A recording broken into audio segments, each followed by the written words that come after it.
প্রিয় মাতৃভূমিকে আল্লাহ হেফাজত করুক, রক্ষা করুক। কারা যে কোন দিক থেকে কোন খেলা খেলতেছে, যারা খেলোয়াড়, জনগণ তো জাস্ট হচ্ছে তামাশা দেখার। আর যে কোচে রাম তার সাথে জাম, চিল্লায়া বলেন ঠিক কিনা? ঠিক ঠিক, এগুলাই আমাদের কাজ। খেলে তো উপরে, বাংলাদেশকে নিয়ে খেলে আরো উপরে।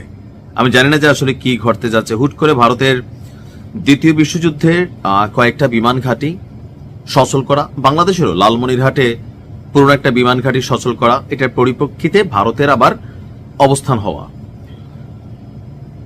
হলদায়, পশ্চিমবঙ্গের হলদায় বাংলাদেশের খুব কাছাকাছি অঞ্চলে একটা নৌঘাঁটি নির্মাণ করা, সবকিছু মিলিয়ে পরিস্থিতিটা কিন্তু পজিটিভ না। এবং ভারত সরাসরি বলতেছে যে এই সরকার পাকিস্তানকে সাপোর্ট দিচ্ছে ভারতের বিপরীতে লড়াই করার জন্য। তাদের আর্মি টার্মি বিভিন্ন সবকিছু ইউনূস সরকার তারা আনতেছে, এগুলো কিন্তু ভারত অভিযোগ করতেছে, যদিও বাস্তবতা হচ্ছে ভিন্ন, কিন্তু অভিযোগ করতেছে। ইভেন বাংলাদেশকে এই মুহূর্তে সার্বভৌমত্বের হুমকি, নিরাপত্তার জন্য ভারত মনে করতেছে, কারণ পাকিস্তানের সাথে মেলামেশা, অপরদিকে চীনের সাথে মেলামেশা, যে দুইটা রাষ্ট্রই আপনার ভারত বিরোধী।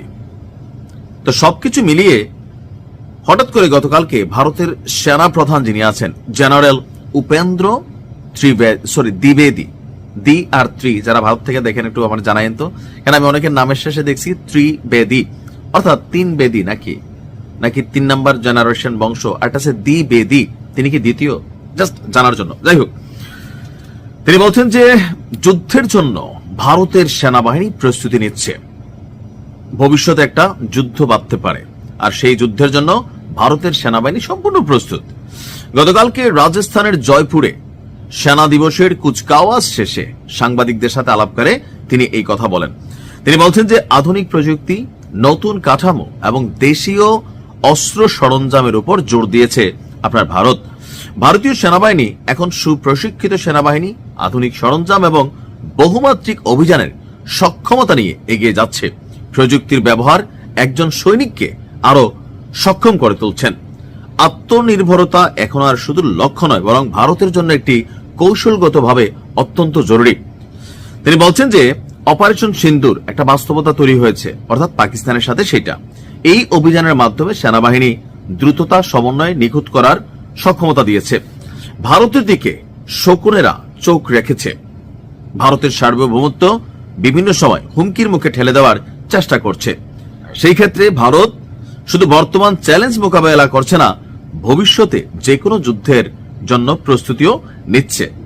সেই লক্ষ্যে নতুন করে কাঠামো গড়ে তোলা হচ্ছে, যেগুলো ভবিষ্যৎ চাহিদা অনুযায়ী সাজানো এবং প্রশিক্ষিত করা হচ্ছে।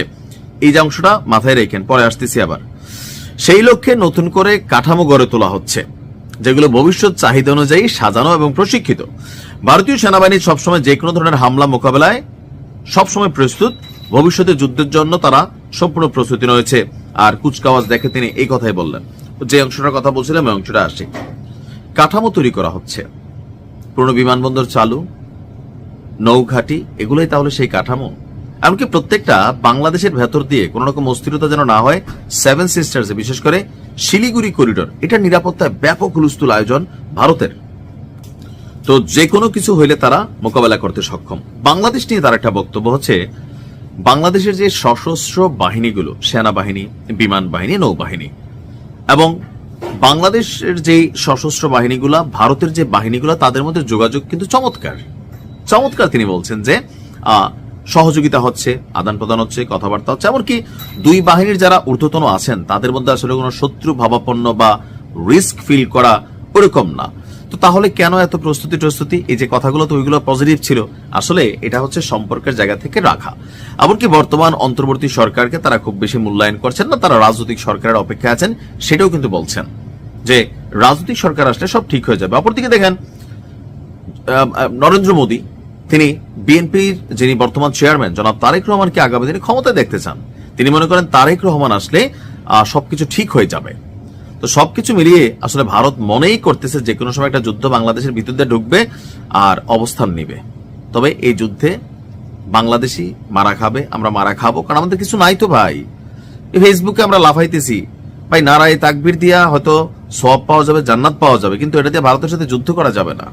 আমাদের মেশিনারিজ লাগবে।